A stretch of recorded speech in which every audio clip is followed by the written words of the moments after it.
Adani group के chairman Gautam Adani अभी हाल ही में वॉरेन बफेट को ओवरटेक करके दुनिया के 5वें सबसे अमीर इंसान बन गए हैं। Gautam Adani top 5 richest person की लिस्ट में शामिल होने वाले इकलौते इंडियन या फिर यूं कहें कि इकलौते गुजराती हैं। चाहे दुनिया के टॉप रिचेस्ट लोगों में शामिल इंडियंस की बात करें या फिर एशिया में अमीर लोगों को गिना जाए, लगभग हर जगह आपको सिर्फ गुजराती या मारवाड़ी ही नजर आएंगे। आपने देखा होगा कि इंडिया में ज्यादातर टॉप क्लास जो कामयाब बिजनेस होते हैं उन्हें चलाने वाले भी यही लोग होते हैं। लेकिन अब सोचने वाली बात यह है कि इंडिया में इतनी सारी कम्युनिटीज होने के बाद भी सिर्फ यही कम्युनिटी ही बिजनेस वर्ल्ड में राज क्यों करती है। बिल्कुल कुछ ऐसा ही सवाल मोहसिन परबाई के मन में भी आया था। इसीलिए एक दिन वो अपने मारवाड़ी दोस्त से पूछते हैं कि आप लोग बिजनेस में इतने कामयाब कैसे हो जाते हो, आप लोगों का बिजनेस फेल क्यों नहीं होता। तब उनके फ्रेंड ने उनको जवाब दिया, मोहसिन देखो, मारवाड़ी और गुजराती लोग अपना पैसा एसिमेट्रिक अपॉर्चुनिटीज वाले बिजनेस में इन्वेस्ट करते हैं जो अगर चल जाए तो उन्हें बहुत प्रॉफिट हो, पर अगर किसी वजह से बिजनेस फेल हो जाए तो उनका ज्यादा नुकसान ना हो। जहां स्टॉक मार्केट में कहा जाता है कि अगर आपको ज्यादा रिटर्न्स लेनी है तो आपको ज्यादा रिस्क लेना होगा, वहीं मारवाड़ी और गुजराती लोग कम से कम रिस्क में ज्यादा प्रॉफिट कमाने के सोचते हैं और उनका कुछ इस तरह का माइंडसेट होता है, heads I win, tails I don't lose much. मतलब अगर हेड आया तो मैं जीतूंगा और अगर टेल आया तो मैं ज्यादा कुछ नहीं हारूंगा। फिर इसके बाद इसी तरह के माइंडसेट वाले लोगों को एनालाइज करके मोहसिन परबाई ने अपनी बुक में उनको क्लासिक धंधो स्टाइल का नाम दिया। उन पर काफी रिसर्च करने के बाद फाइनली उन्होंने पता लगाया कि मारवाड़ी लोगों के कामयाब होने का सीक्रेट क्या है और सभी चीजों में जो बातें या रूल्स उनको बहुत ज्यादा वैल्यूबल लगे उन सभी को उन्होंने अपनी बुक में डिटेल में मेंशन किया है और इस बुक का नाम है द धंधो इन्वेस्टर। आज की इस वीडियो में मैं आपको इसी बुक के कुछ क्लासिक धंधो फ्रेमवर्क्स के बारे में बताने वाला हूँ। साथ ही मैं आपको ये भी बताऊंगा कि ऐसे कौन से रूल्स हैं जो ये लोग अपने बिजनेस को कामयाब बनाने के लिए यूज करते हैं, ताकि इन रूल्स को जानकर बाकी इंडियंस भी एक कामयाब बिजनेस क्रिएट करें और रिच लोगों में अपनी जगह बनाएं। So let's begin. क्लासिक धंधो स्टाइल को समझने के लिए आप इस स्टोरी को बहुत ध्यान से समझिए। आपको पता है अमेरिका में रहने वाले इंडियंस की पॉपुलेशन बहुत ही कम है और इन इंडियंस में से जो गुजराती हैं वो और भी कम हैं। बट क्या आप जानते हैं कि ये थोड़े से गुजराती इंडियंस ही अमेरिका के 50% मोटेल बिजनेस को रन करते हैं। कैसे, चलिए मैं बताता हूँ। इसकी शुरुआत तब हुई थी जब गुजराती पटेल्स अपने बिजनेस को एक्सपेंड करने के लिए युगांडा चले गए। वहां पर जाकर उन्होंने काफी कामयाब बिजनेस किया और अच्छे पैसे भी कमाए। बट 1972 में जब युगांडा में एक पावरफुल आदमी डायरेक्टर बना तब उन्होंने गुजराती पटेल्स की वेल्थ लेकर उन्हें युगांडा से बाहर निकाल दिया। जिसके बाद गुजराती पटेल्स अपनी थोड़ी बहुत सेविंग लेकर यूके, यूएस और कनाडा जैसी कंट्रीज में शिफ्ट होते चले गए। 1973 में जब ये लोग अमेरिका में व्हाइट हाउस स्कॉलर जॉब करने लगे तो ज्यादा एजुकेट ना होने की वजह से और प्रॉपर इंग्लिश ना आने की वजह से उन्हें काफी प्रॉब्लम हुई ना। वो जो टाइम था उसी टाइम अमेरिका में ऑयल क्राइसिस चल रहा था, क्योंकि अरब कंट्रीज और दूसरे देशों के बीच में लड़ाई छिड़ी हुई थी, जिससे पेट्रोल का दाम बहुत ज्यादा बढ़ गया था, जिससे लोगों ने ट्रैवलिंग करना, टूर पर जाना बिल्कुल बंद कर दिया, जिससे नतीजन मोटेल बिजनेस ठप हो गए। मतलब हाईवेज पर बने छोटे मोटेल्स की हालत बिल्कुल बद से बदतर हो गई। ऐसे में बहुत से मोटेल्स बिजनेस ओनर्स ने अपने बिजनेस को बेचना शुरू कर दिया। अब इस तरह से जब इतने सारे मोटेल्स एक साथ बिकने लग गए तो ऑब्वियसली उनका प्राइस बहुत कम हो गया और मोटेल बिजनेस काफी कम रेट पर सेल हुए। यहाँ तक कि बैंक्स भी लोगों को मोटेल बिजनेस खरीदने के लिए 90% तक का लोन दे रहे थे। बट यहाँ पर गुजराती पटेल्स ने अपना दिमाग दौड़ाया और बैंक से लोन लेकर और अपनी थोड़ी बहुत सेविंग से डाउन पेमेंट करके उस बिजनेस को टेक ओवर कर लिया, क्योंकि वो जानते थे कि मोटेल बिजनेस हमेशा डाउन नहीं रहने वाला। लेकिन बिजनेस चलाने के लिए पैसा ना होने की वजह से और रहने की कोई जगह ना होने की वजह से उस मोटेल में जो वर्कर्स थे उन्होंने उनको निकाल दिया और खुद मोटेल के एक रूम में अपनी फैमिली के साथ रहने लगे। वो खुद ही मोटेल के छोटे बड़े काम करने लगे और खुद ही वहाँ की देखभाल भी करने लगे, जिससे उनकी मोटेल कॉस्ट कम हो गई और वो क्राइसिस में सरवाइव कर पाए।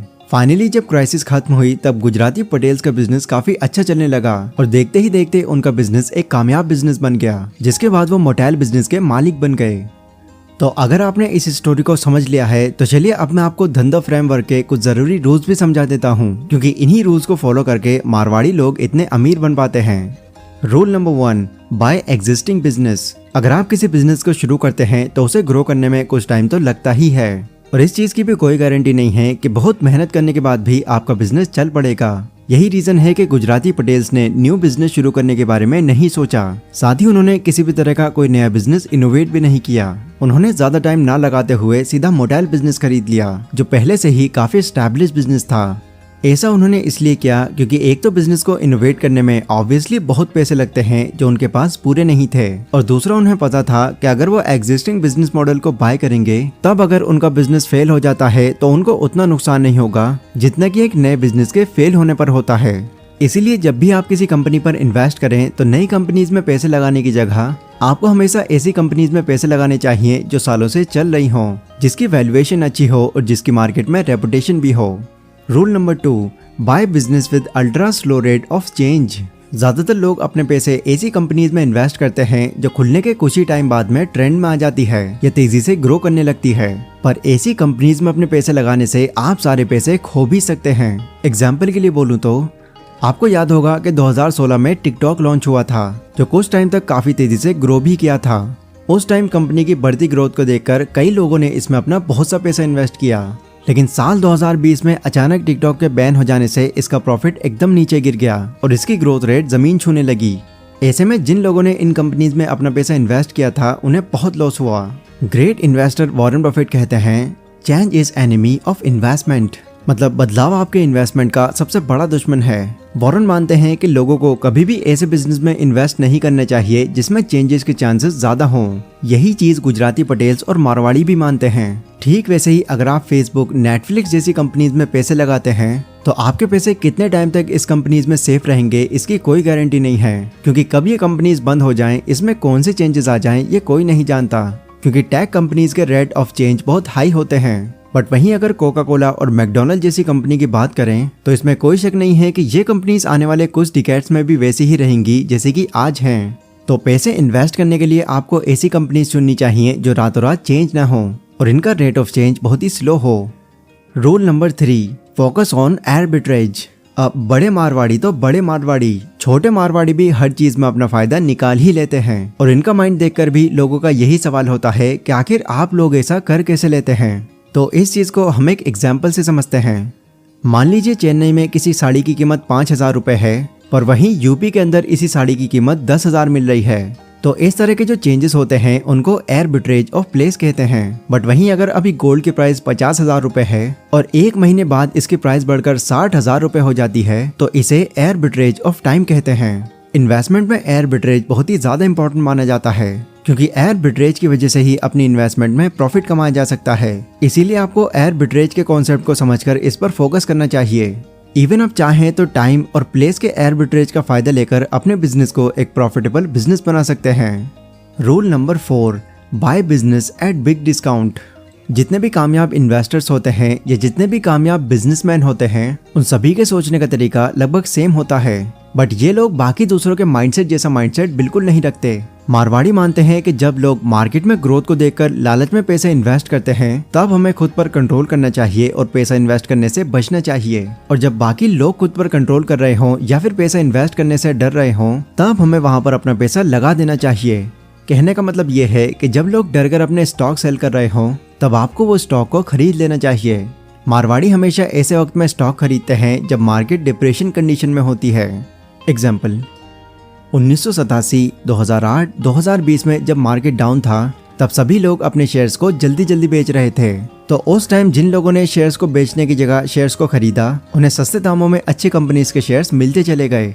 जब भी मार्केट डाउन होता है या फिर कंपनी किसी शॉर्ट टर्म प्रॉब्लम की वजह से नुकसान में चलती है तब लोग डर के मारे शेयर्स को बेचने लगते हैं, जिससे अच्छी कंपनीज के शेयर्स भी काफी सस्ते मिल जाते हैं। तो मार्केट में डिप्रेशन के टाइम बाकी लोगों की जगह शेयर्स बेचने की बजाय मारवाड़ी की तरह सोचते हुए बिजनेस को तभी खरीदो या कंपनी में अपना पैसा तभी इन्वेस्ट करो। अगर किसी फ्लैट की एक्चुअल कीमत 20 लाख रुपए है और आपको 15 लाख में मिल रहा है तो आपको फ्लैट खरीदने के बाद में 5 लाख का प्रॉफिट आगे हो ही जाएगा। Rule number 5, by business with मोट।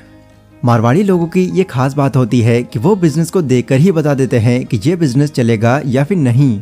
ऑथर कहते हैं कि जिस भी बिजनेस में आप पैसे लगाने के बारे में सोच रहे हैं तो सबसे पहले आपको उस बिजनेस के मोड के बारे में पता होना चाहिए। मोड किसी किले की सामने वाली खाई को बोलते हैं जिसे पार करना दुश्मनों के लिए बहुत मुश्किल होता है।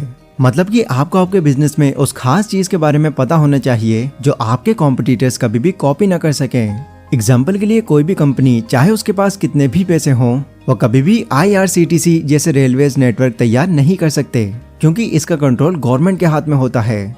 बट वहीं मान लीजिए आप कोई रेस्टोरेंट खोल रहे हैं, कोई ऐसा रेस्टोरेंट जो लोग नॉर्मली खोल लेते हैं, तो आपके जैसा ही सेम रेस्टोरेंट आपके साइड में या आपके सामने कोई भी खोल सकता है, क्योंकि आपके पास किसी भी तरह का कोई खास सपोर्ट नहीं है। तो कहने का मतलब ये है कि आपको हमेशा ऐसी कंपनीज में अपना पैसा इन्वेस्ट करना चाहिए जिसके पास कोई खास चीज हो, जैसे गवर्नमेंट का सपोर्ट, ब्रांड नेम, पेटेंट या फिर कोई भी खास चीज, क्योंकि ये सारी चीजें हमारे बिजनेस में मोट का काम करती हैं। सो गाइज, ये थे वो रूल्स जिसे हर मारवाड़ी और पटेल अपने बिजनेस में यूज करते हैं।